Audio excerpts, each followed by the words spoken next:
Thank you very much, Anas. It's been a great pleasure to work with you and your colleagues in the anti-war movement over the past few years, and I'd like to bring greetings from the Campaign for Nuclear Disarmament to everyone here and to say how much we welcome this initiative.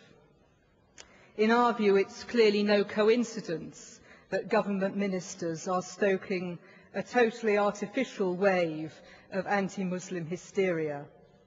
This is a time when the occupation of Iraq is understood to have been a criminal disaster in which more than 600,000 innocent Iraqi civilians have died. And of course, that's not the end to it. Today we've seen Mr. Blair in Afghanistan making statements and postures which can only be seen as stoking further military adventures in that poor country. It's also clear, in our view, that this anti-Muslim hysteria is primarily designed to deter British Muslims from political participation and particularly to deter them from exercising their democratic rights in this, their own country. In our view, British Muslims have every right to join with the peace movement, the left, and others, as they have done over the last few years, in demanding an end to this failed war and to no more failed wars and illegal incursions. The whipping up of Islamophobia is a diversion from the real issue of war and occupation and of unjust foreign policies. And that is something which angers not only Muslims but hundreds of millions of people throughout the world. And we believe that attempts to intimidate Muslims from expressing their views through democratic channels or indeed dressing as they wish attack these rights for all of us. We have no intention of sacrificing rights which took hundreds of years to win in order to divert attention from a disastrous war based on lies. And of course, over the last few years, we've seen a variety of bogus theories dragged out to give some kind of intellectual gloss to what I can only describe as racism. The clash of civilizations theory, for example, has been dragged out again. We've also seen a range of reactionary attacks on multiculturalism, just thinking of one, Melanie Phillips' book, Londonistan. All these initiatives, so-called intellectual or cultural initiatives, must be exposed for what they are: dangerous, divisive, and based on lies. But of course, this pattern has a long history. It's not just a recent phenomenon. Think of how racist ideologies were developed to justify and excuse slavery over centuries. Consider how, particularly in the 19th century, the notion of the so-called white man's burden, his duty to civilize the rest of the world, that was used to justify the colonial expansion and imperial exploitation of the 19th century, and of course on into the 20th and even 21st century as well.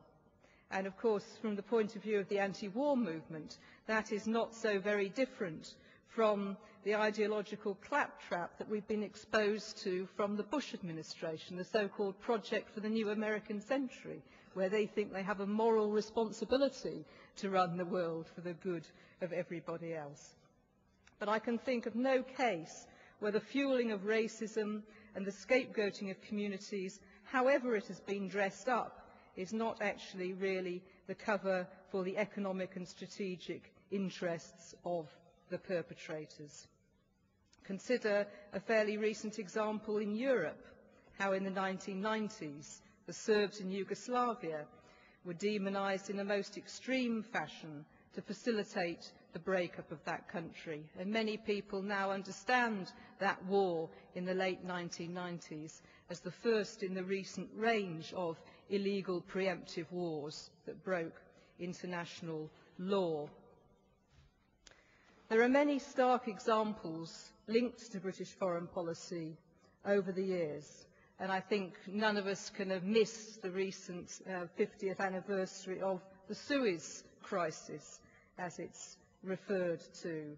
Britain's failed attempts to recapture the Suez Canal from Egypt, and much of the coverage of that, the film footage from the time, the documentaries and news coverage from the time, were quite startling in the racist way in which they portrayed Nasser and the Egyptians as they sought to defend their own country's natural resources. And looking today, for example, into the Middle East, the situation which exists there, the troubles in that region, look at the way in which the Iranian people have been demonized in recent times. Now, that's not the first time that has happened to the Iranians. We saw similar demonization in the 1950s when the CIA and Britain overthrew the democratically elected government of Mossadegh because he wished to nationalize Iranian oil. We've seen this time and time again. We've seen it in the past, and we continue to see it today.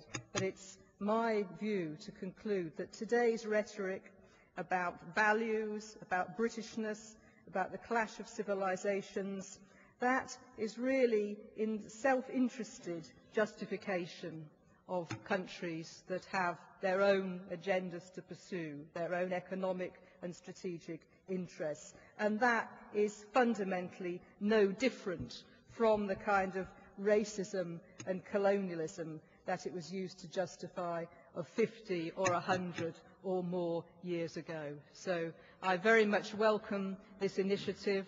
I feel very strongly that we must unite together to prevent this onslaught on the rights of the Muslim community, or indeed any other community. We have to say no to scapegoating and no to racism. Thank you.